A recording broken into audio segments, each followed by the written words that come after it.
Hey guys, it's Chris at Highline Guitars. You're watching another one of my YouTube guitar building videos. If you're new to the channel, welcome. I hope that by the end of this video, I'll have earned the honor and privilege of your subscription.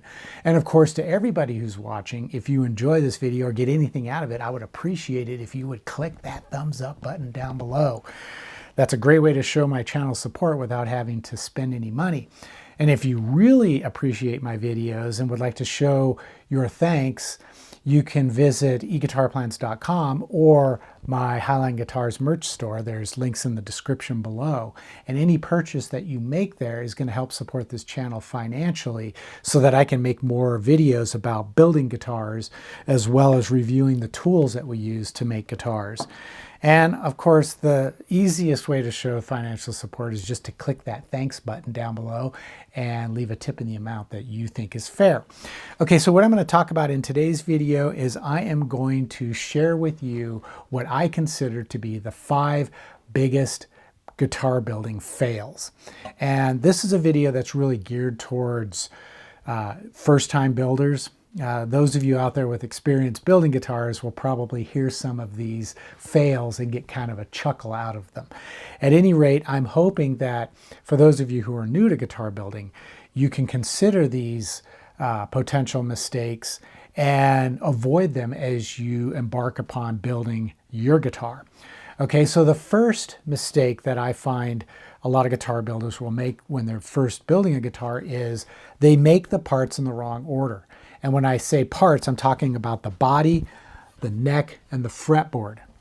And within each of those components, those parts, there is an order in which you should be doing the construction. But what I often find happens is a new builder will be really excited about what the body's going to look like. So they make it first. And the problem that they can run into, and I see this happen a lot, is after they make the neck, they find that the neck doesn't fit properly into the body. Maybe the neck pocket is too big, or it's too small, or it's not deep enough, or the location for the pickups and the bridge aren't in the right position. So what I always recommend is that you make the neck all the way to completion first. Then you use the neck to determine the layout of the pickup pockets, the neck pocket, and where the bridge is going to mount. Then you can make the body after that. But it really goes beyond that. Within each component, there are a lot of steps that you have to follow. For example, I've always stressed it's a good idea to make your fretboard all the way to completion first, then make the neck all the way to completion, and then bring the two parts together. A lot of times I'll see guys who will take a big slab of wood that serves as the neck blank, and they'll glue a fretboard blank on top of it. Then they'll proceed with cutting out the shape of the neck, carving the neck's contour shape, making the headstock, drilling the tuner holes. Then they'll proceed with cutting the fret slots, radiusing the fretboard, and then whatever marker dots or inlay they want to do on it. Well, the problem with that is during the fabrication process, you can make a mistake or you can run into a problem such as a knot or a hidden crack or something like that in the wood. You could do something as unfortunate as cutting a fret slot in the wrong location or getting it slightly crooked. If you've glued the fretboard blank to the neck blank and then started to fabricate it and you make a mistake or encounter a problem, you've lost both parts. And if you've got a truss rod in the middle of it, you've probably lost that as well. You'd have to tear the fretboard off to liberate the truss rod so that you could reuse it. At any rate, you've lost everything. But if you make the fretboard all the way to completion separately from the neck, which you've all made all the way to completion, and then bring the two together, if during the process of making either one of those parts you encounter a mistake or a flaw or something that is rendering that part useless, you've only lost that one part. You haven't lost both of them. So that was my first big guitar building fail, making parts in the wrong order. And another way to avoid this is before you actually begin the process of building the guitar, list out all the steps that you have to follow to make the fretboard, to make the neck, and to make the body. Then look through those steps and try to determine if there's anything that's going to affect something else. You know, when you install a neck into a body, if the nut end is off to either the left or the right by even as little as a 64th of an inch, that can throw off the position of your bridge. And if you've already determined where your bridge is going to be located before you've installed the neck, you could have some real serious problems with bridge alignment. Now, my second guitar building fail is starting the build without having all of the parts and materials in your possession. And the reason why this is a big mistake is because you need to know all the dimensions, especially for all the different parts that you're going to use when assembling the guitar. Now, some will argue that you can get those dimensions from the manufacturer, and they're often found in descriptive copy on the websites where you can purchase those parts. However, more often than not, those dimensions are not correct. And when we're talking about guitars, some of those dimensions have to be extremely precise. If you're off by a 64th of or 128th of an inch, it could affect the playability of the guitar once you've got everything assembled. So what you need to do is acquire all those parts, and then you need to carefully measure all the different dimensions for each part that are required, such as the string spread on your bridge, the string height when the bridge saddles are in the lowest position, the dimensions of your pickup rings, the size of the holes for the tuners, all kinds of different dimensions. And you've got to have all of these, and they need to be accurate. And if they aren't, you'll notice as you're assembling the guitar, it can lead to a whole wide range of problems. For example, if you don't have an accurate measurement for how high the string is off the body when the saddles are in the lowest position at the bridge, you're not going to know how deep to make the neck pocket so that you have maximum adjustability of your strings height, whether it's super low action or high action. You're not going to be able to achieve that if you don't have those dimensions correctly. Another example, also related to the bridge, is the string spread from the high E to the low E string. If you don't know the exact dimension for that distance, when you build a guitar, it's possible you could make your neck too narrow or too wide. Now, if it's too wide, it's not that big a deal, but if it's too narrow, there's a chance that when you press the high or the low E string down to the fret, the string's just going to pop right off the neck. So that's just a few examples of why you need to know these dimensions and why you should have all the parts in your possession. As you're planning your build and designing the guitar that you want to make, having those dimensions will allow you to generate an accurate full-size, full-scale drawing of the guitar, top view and side view. And that's where you are able to make decisions about the placement of pickups, the bridge, how deep to make the neck pocket. All that comes into play. But the only way you can do that accurately is if you have all those parts and can make all those measurements. For number 3, the biggest mistake I see people making quite frequently is not drilling the right size pilot holes for the wood screws that they're going to be using. Now, with the guitar, there are a number of wood screws that we have to install to mount various components. And some of those screws are extremely small and very fragile. For example, the screws that hold the position of the tuners. Those tiny little screws can snap off if you try to install them into the wood without drilling the correct size pilot hole for that particular screw. When you're trying to install a screw into wood, it generates a great deal of friction as it's cutting the threads into the wood. And that heat that is generated by the friction can weaken the metal and cause the head to snap off. And the reason why I know this is a problem is because I get emails and comments from people all the time asking how they can remove a screw where the head snapped off. And that happened because they didn't drill the right size pilot hole.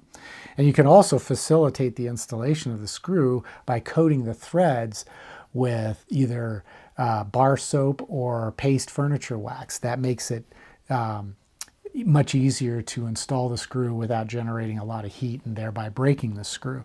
But this happens with tuner screws. It can happen with bridge mounting screws and those great big screws that you use to mount a spring claw for a tremolo.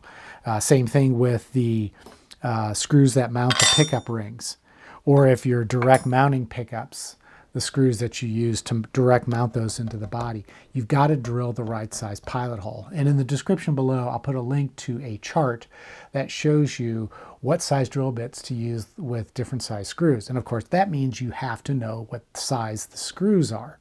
So another reason why you need to have all the parts on hand so that you can measure them before you start to make the assembly. The fourth big mistake that guitar builders will make is failing to do a full-size, full-scale top and side view drawing of the guitar that they're going to build.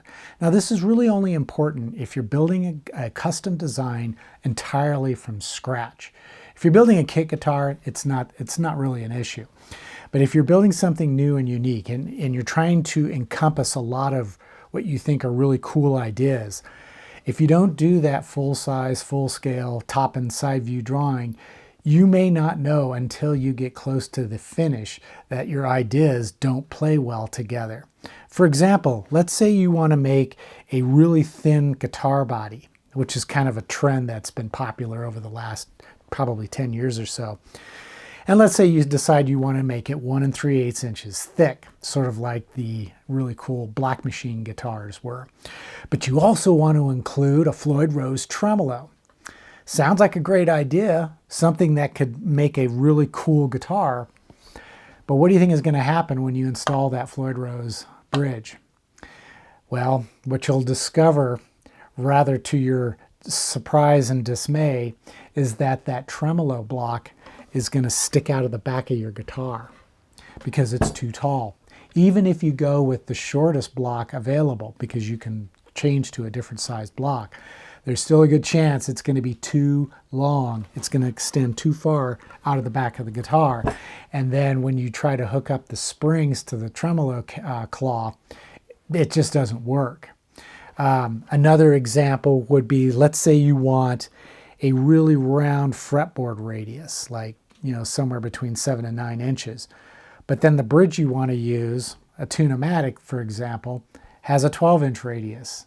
The two aren't going to work well together. So you have to do your drawing to sort of plan all this out. This isn't the same as the second mistake that I mentioned, where you need to have all the parts and components on hand to measure them, although having all the parts on hand allows you to measure them so that as you do the drawing, you can start to see where there might be some problems. Another example would be, let's say you want to use this really nice hip shot bridge on your guitar, but at the same time, you're thinking you'd like to do a really narrow neck because you don't have really long fingers, and you would think that having a narrow neck is going to make it easier to fret the strings and get your fingers around that neck. Well, what happens when the string spread at the bridge is wider than your neck? You're going to end up with strings that fall off the sides. And you would have known this as you drew the guitar, especially the top view. You would see where those strings are going to fall as they travel over the fretboard. And then you could adjust the design by either trying a different bridge design that has a narrower string spread, or you could just simply make the neck a little bit wider. And you can do all of this before you start to build the guitar. So in my opinion, if you're building a brand new design from scratch for the first time, you need to do that full-size, full-scale top and side view drawing in order to determine whether or not all the parts are going to work well together. And you can do this the traditional way with a big sheet of paper and T-square and pencils and rulers, or you can do it on your computer, which is how I do it. In fact, when I do a new design, oftentimes, especially if it's got a lot of unique features and I'm not sure things are going to work well together, I'll do a full-size, full-scale 3D mock-up in Rhino 3D with all the parts. And then I can look at the guitar carefully in every direction to make sure I'm not going to have any issues when I assemble this guitar. And it's just a great way to save time and frustration, especially when you're investing a lot of money in expensive custom parts and exotic woods and materials.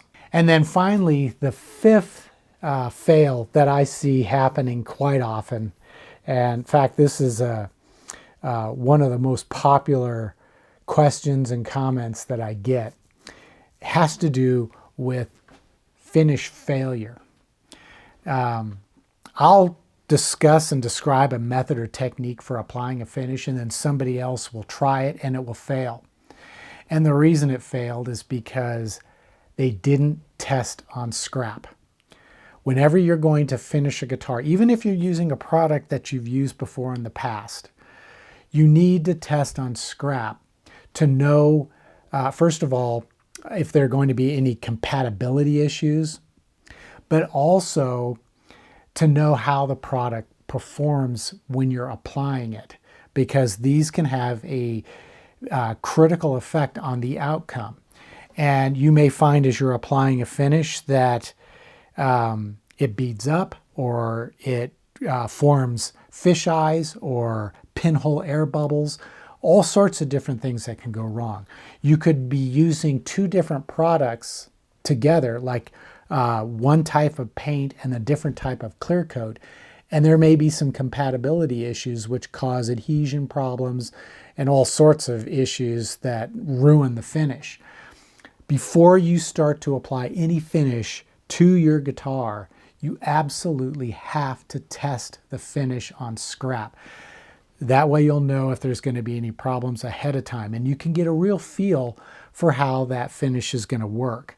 And then you can, if you run into problems, you can contact somebody like myself, or you can post a question in a guitar building forum or a Facebook group or whatever, and try to get answers to those problems before you commit any finish to the actual guitar itself. Because a lot of times the wood that we're using is expensive, it's hard to source, and if you put a finish on it that doesn't work, you have to go all the way back to square one, and in some cases it can ruin the guitar. And since you're building a guitar, and especially if you're building a guitar from scratch, there's a good chance you've got some cutoffs and scrap wood that you can use to test your finish on. So always test your finish before you commit to the guitar. Okay, so those are my 5 guitar building fails. I hope you found this video to be useful, and I hope that it's going to be something that's going to help you to avoid potential problems in the future. At any rate, if you know of any other guitar building fails that I didn't mention, put those down in the comment section below so that everybody else can benefit from your mistakes and your problems, and hopefully avoid problems themselves in the future.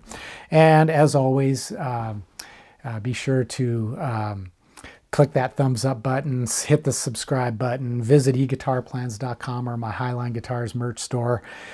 Click the thanks button. And until the next episode, as always, take care, stay safe, and I hope you'll be back for more guitar building videos.